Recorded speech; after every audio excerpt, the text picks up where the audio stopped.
From its humble beginnings in this building, located on 17th and Spruce Streets, the University of the Arts has grown to become one of the foremost music schools in the nation and can make claim to have educated some of the best and most acclaimed musicians throughout the country.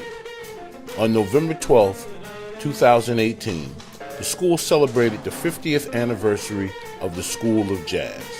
The gala event was held at the school, now located on the Avenue of the Arts in Philadelphia.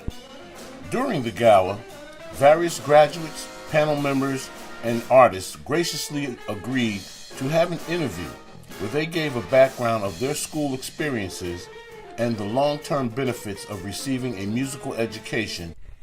During the panel discussion, there was a remembrance of how the school felt about jazz in those early days. Also, what jazz was considered to be. Mrs. Drake, who was the grande dame of the school, rang the fire alarm and sent everybody out onto the street. The president's wife at that time, not only did she set the fire alarm to get all of us out, but she also said that you guys were playing devil's music. Evan Schlott, one of the first jazz instructors at the school, has worked with various artists in the Philadelphia music scene and played an important role in creating one of TV's all-time music shows' theme songs.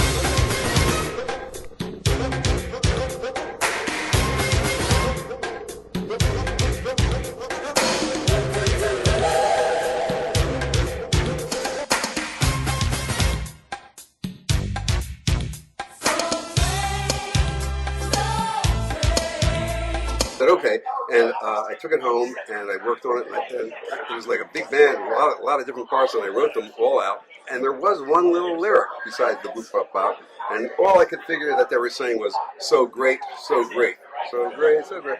And a couple hours went by. I have to be careful with my language here, right? Okay. And I said, screw it. You know what? They didn't give me a lyric sheet. So great it is, and it was on a reel-to-reel tape deck, and I took the tape off the reel-to-reel and put it in a box and closed it, and it said Soul Train theme.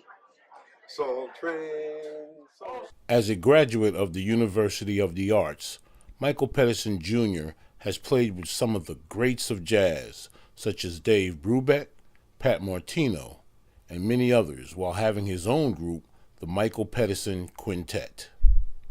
I'd also like to mention the two guys who were there at the same time, Paul Combs, saxophonist, who came in from San Diego to be with us today, and Marty Fumo, right behind him. We were all there at the same time. But it was, even talking about the friendship, it was such a wonderful community even then, before the school moved itself to Broad Street. And also the three guys that you mentioned, Mike Natale, Roger DeLulo, and Vince Trombetta, were three players who did the Mike Douglas show when it was in town here. So they were pretty hot shots to us. We were a little younger. Well, I was a little younger. You guys were much younger. And we all, of course, identified and looked up to them as being the cats, so to speak, in Philly at the time that had the best gig in town. I started as a musical theater major, and then one of my teachers over there was like, "You need to go sing," because I was in the middle of the year, and I was like, "I don't think I want to act anymore. I'm just over this. I want to sing," because I was a jazz major in high school, and so when my teacher was like, "Go over there and sing," I said, "Okay." And on recordings with different people, and now I teach at Rowan University in South Jersey, and I play in a couple of different local orchestras and bands. Okay, what are your instruments? I play the bass. The bass. Yeah. Okay. At the conclusion of the evening's activities, a jam session was held featuring various melodies written and arranged by the University of the Arts family members.